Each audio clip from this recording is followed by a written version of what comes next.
Oke, selamat malam semuanya. Ini kan lagi rame banget ya suntik modal Alkes. Ini suntik modal Alkes, Medical Investor Project ya.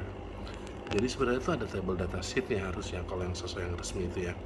Ada user permission atau yang kita kenal, jadi ada permintaan, surat permintaan dari instansi tertentu dan SPK, project to distributor, biasanya project itu mau ke distributor atau ke pabrik atau merek factory ya. Nah, projectnya langsung ke supplier. Supplier ini bisa menang tender atau gimana, itu bisa. Arrangement table-nya by investor. Ini arrangement jadi pembagian atau pembagian menurut kelasnya investor itu. Jadi ada big account investor, letter itu pakai letter of agreement ya, pastinya pakai surat. Nanti ada medium investor pakai addendum first fee agreement atau dinilai kayak ya kesepakatan awal lah ya. Terus ada C, minimum individual return. Nah ini yang sedang terjadi sekarang. Jadi ini fee commitment no letter, ini yang bahaya nih guys. Oke. Nah ini adalah payment rules-nya.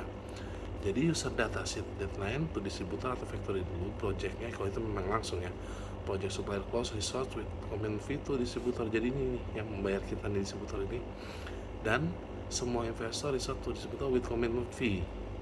Nah itu yang pakai commitment fee.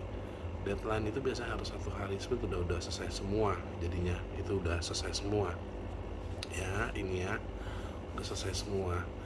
Jadi sebenarnya kalau sesuai dengan alur yang ada harusnya tidak ada masalah ya, karena kalau misalkan yang ini memang dijalani, ini seharusnya tidak ada masalah sebenarnya.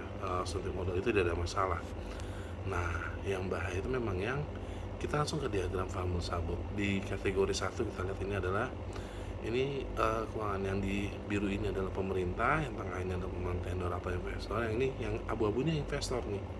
Nah yang terjadi pada sekarang itu adalah uang investor itu lebih banyak yang terkumpul daripada uang yang pemenang tendernya. Ini lebih banyak yang bisa dibilang yang ada di putaran itu ya, putaran uang itu lebih banyak di investor. Jadi celah untuk mereka melakukan penggelapan dana itu di sini celahnya mereka tuh, jadi seperti itu. Nah kalau explain itu seperti ini, kategori 1 15% ini letter game karena ini 15% tuh. Jadi memang investornya sedikit ya, karena sudah ready dana itu. Jadi kenapa 15% risiko? Karena mereka ada letter agreement ya, government project without founder. Jadi nggak pakai founder, mereka hanya pemenang tender dan tidak pakai founder, mereka udah siap dana. Kategori 2 yang materinya with letter agreement calculate itu ada pembagian untuk founder.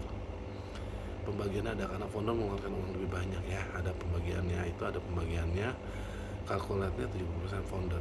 Kategori 3 30% ini personal agreement, hanya personal agreement. Ini yang kategori 3 nih, founder nggak punya uang tapi investor lebih banyak dari founder uangnya. Nah pemerintah juga lagi butuh, tapi ini masih di bawah kebutuhan pemerintah, jadi masih fine lah. Nah ini yang bahaya kan. Kategori 40% under 50% no agreement, yang ini tidak ada kesepakatan kerja atau tidak ada surat kerja ya ini. Dan ini perputaran uang dari investor begitu banyak, ini yang bahaya. Jadi ini dia market research datanya, variasi under for each transaction, variastic time. Jadi memang ya pengerjaannya tuh 2 minggu sampai 1 bulan ya, itu yang low risk. Beware about ya, ini harus kawan-kawan harus sangat hati-hati sama project bodong ya, fake itu palsu ya, berarti benar-benar bodong lah ya, tidak ada surat sama sekali, tidak ada SPK-nya. Biasanya 1 bulan untuk kuota tidak pernah lebih dari 35%, karena mereka sudah menghitung dari awal. Kalaupun ada penambahan paling hanya sekitar 15 atau 10% saja. Nah ini government rules expect deadline biasanya 1-3 bulan untuk pembayaran. Every tools medical have a deadline distributor 1-3 bulan ya buat pembayarannya. Nah ini selalu hati-hati dengan medium level yang tengah, orang tengah kita itu ya, high risknya sangat tinggi. Dan selalu periksa data sheet online. Jadi kita periksa dulu ke OJK, benar gak ada apa segala macem. Dan untuk yang seperti itunya benar apa enggak nih, benar gak sih ada itu. Nah oke, itu seperti itu. Thank you.